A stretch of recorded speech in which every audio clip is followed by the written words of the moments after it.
bulletin sur Fraternité FM. Fidèles téléspectateurs, bonsoir et bienvenue dans ce bulletin de l'information. Dans les titres de ce 20h, bonne nouvelle pour les abonnés de la Société béninoise d'énergie électrique SBEE utilisant les compteurs à crédit prépayés. La plateforme de recharge est désormais fonctionnelle. L'information vient d'être confirmée à Fraternité FM par le directeur régional Borgo Alibori de la société. Il sera dans ce bulletin d'information. Et pendant ce temps, le Bénin passe à l'offensive contre l'un des cancers les plus redoutables chez la femme. Il s'agit du cancer du col de l'utérus. Du 1er au 7 décembre prochain, le ministère de la Santé lance une campagne nationale de vaccination contre le virus du papillome humain, un vaccin essentiel pour prévenir le cancer du col de l'utérus. On en parle dans ce bulletin d'information. À ces principaux titres viendront se greffer d'autres informations au plan national, l'actualité africaine et sportive. Mesdames, Messieurs, bonjour, bienvenue dans ce 20h. Si vous êtes abonné à la Société béninoise d'énergie électrique et vous utilisez un compteur prépayé, vous l'aurez sans doute remarqué. La plateforme de recharge prépayé a connu des perturbations. Les usagers concernés ont vécu pendant cette période une impossibilité de recharger leur compteur via les réseaux GSM. Rapproché, le directeur régional Borgo Alibori de la SBEE confirme la situation et précise qu'elle est désormais rétablie. Soumaïla Oyakasourou rassure par la même occasion de l'engagement de la société à servir sa clientèle. Oui, il avait un problème technique qui était survenu sur la plateforme de la vente de l'énergie sur les compteurs STS. Cette panne a été déjà remédiée, c'est déjà passé. Vous pouvez charger désormais vos crédits. Vous appelez le 11302 et vous indiqueront la procédure à suivre. Une panne technique, ça peut survenir, mais c'est pas tout le temps. Quand ça devient tout le temps, là, ce n'est plus une panne, ça devient un défaut permanent. Donc, et c'est une panne due à une maintenance, c'est tout. Vous pouvez désormais vous accréditer au niveau de la SBE pour aller charger vos compteurs STS. Il n'a pas de problème, le problème n'est bien réglé. Le seul mot qu'il y a dit, c'est nous sommes déjà à la fin de l'année, c'est de payer vos factures pour ne pas être coupés. Nous sommes déjà à la fin de l'année. Ne dites pas que la SBE est méchant. La fête est là et nous coupe le courant. Non, payez vos factures, s'il vous plaît. 210 milliards 69 millions 219 000 francs CFA, c'est le budget du ministère des enseignements maternels et primaires pour l'exercice 2026 défendu devant la Commission des finances et des échanges de l'Assemblée nationale. Face aux députés, le ministre Salman Karimou est venu soutenir une enveloppe prévisionnelle destinée à accomplir les réformes et à renforcer la qualité de l'éducation à la base au Bénin. Dans sa présentation, le ministre a rappelé que ce budget s'inscrit dans la continuité des efforts du gouvernement pour couvrir l'ensemble des programmes essentiels du ministère, notamment le pilotage et le soutien au système éducatif, l'amélioration de l'accès à l'équité et à la qualité de l'enseignement. Et selon lui, l'enveloppe sollicitée permettra de consolider les recrutements d'enseignants, de renforcer les infrastructures scolaires, d'améliorer les dispositifs d'encadrement pédagogique et de poursuivre la modernisation de l'administration scolaire. Salman Karimou, ministre des Enseignements maternels et primaires. Pour le compte de l'année 2026, le ministère des Enseignements maternels et primaires est doté d'un budget de 210 milliards 69 millions 219 000 francs CFA. Et ceci permet de couvrir tous les programmes, les 3 programmes essentiels de ce ministère, à savoir pilotage et soutien au système, accès, équité et rétention, et puis qualité de l'enseignement. Et quand vous prenez le deuxième programme, vous voyez déjà tout ce qui est lié aux infrastructures scolaires, vous voyez tout ce qui est lié aux équipements dans les écoles, vous voyez ce qui est lié à la mise à disposition des enseignants que ce budget-là a pris en compte, et beaucoup plus tout ce qui est lié à la rétention. Et en termes de rétention, le gouvernement de l'État béninois continue avec sa politique de cantine scolaire. Au niveau des cantines scolaires, il y a une augmentation sensible de plus de 4 milliards de francs CFA, ce qui permettra d'évoluer dans la couverture en cantine scolaire de nos écoles primaires publiques au Bénin.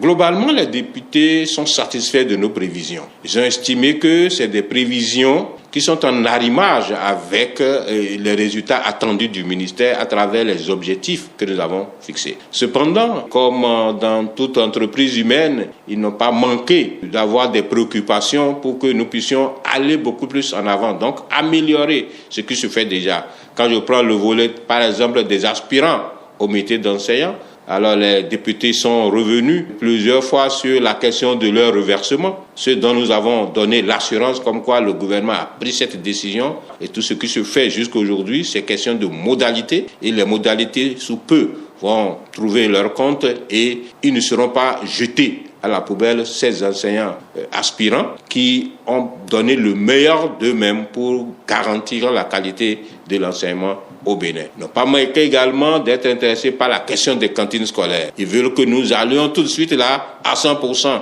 Ils ont souhaité savoir maintenant si nous sommes à 75%, à 80%. Dans quelques jours, nous allons publier la liste de nouvelles écoles qui vont s'ajouter à environ aux 6000 qui existent.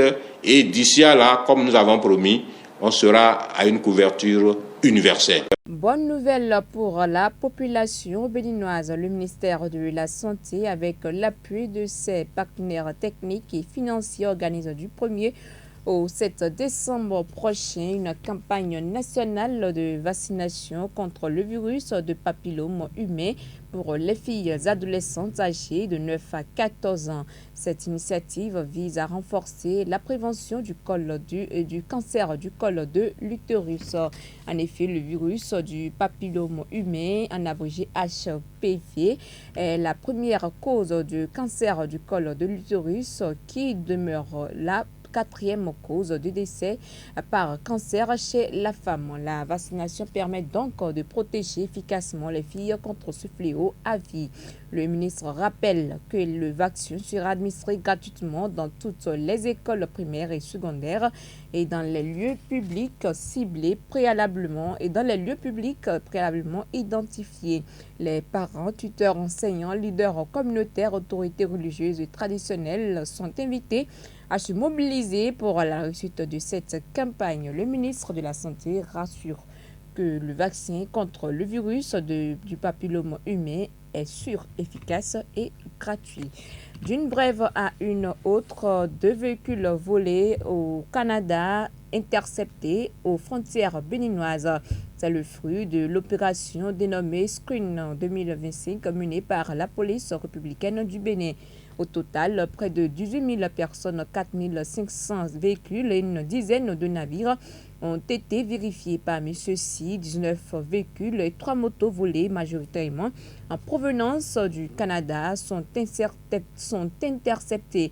Ces engins repérés lors du contrôle renforcé à Semekrake, Lakondi, Msaroué au port de Cotonou laisse présager de l'existence d'un réseau international bien structuré autour du trafic de véhicules et des volets.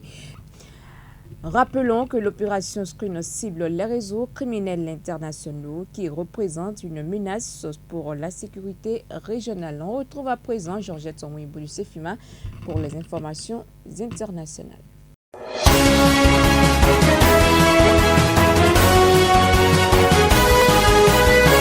En Guinée-Bissau, dans un communiqué autant particulièrement ferme, la présidence de l'autorité des chefs d'État et de gouvernement de l'organisation a dénoncé une action inconstitutionnelle constituant une violation grave de l'ordre constitutionnel et une menace directe pour la stabilité du pays et de l'ensemble de la région. L'organisation se dit profondément préoccupée par les informations faisant état à l'arrestation du président Umaro Sissoko Embalo ainsi que le haut fonctionnaire et du nombre de personnel électoral. Face à cette situation, elle formule des exigences précises, la libération immédiate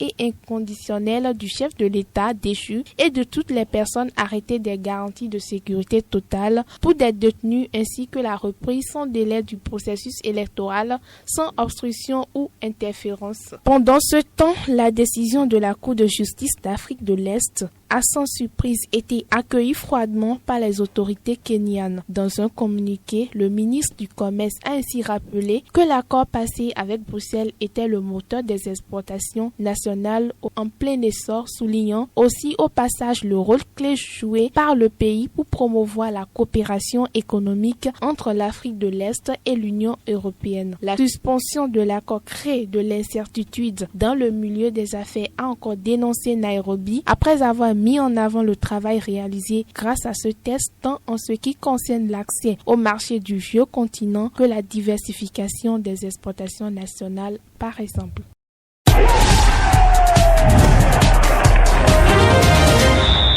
Epiphane Chabi, bonjour. Bonjour, Mansourat.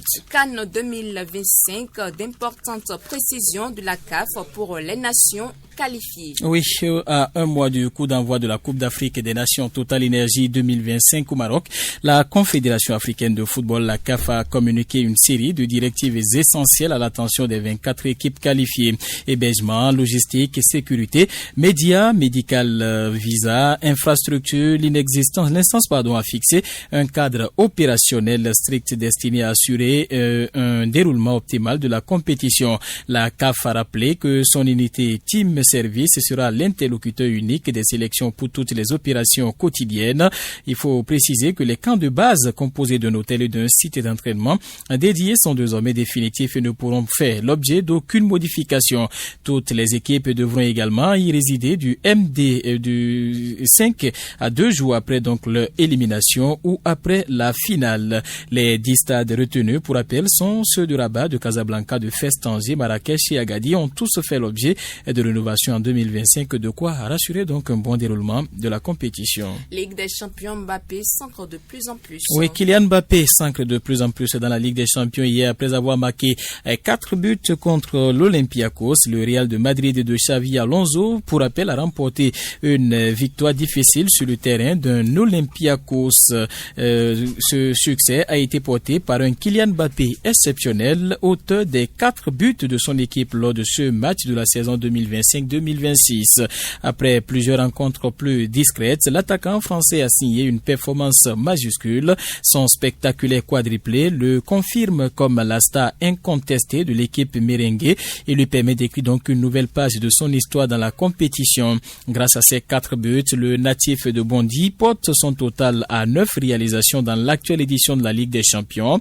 Il s'agit déjà de sa meilleure performance personnelle dans la compétition, dépassant son précédent record de 8 buts établi lors de la saison 2020-2021, également entre 2023 et 2024, alors qu'il reste 3 matchs de phase de Ligue des Champions et toute la phase à élimination directe.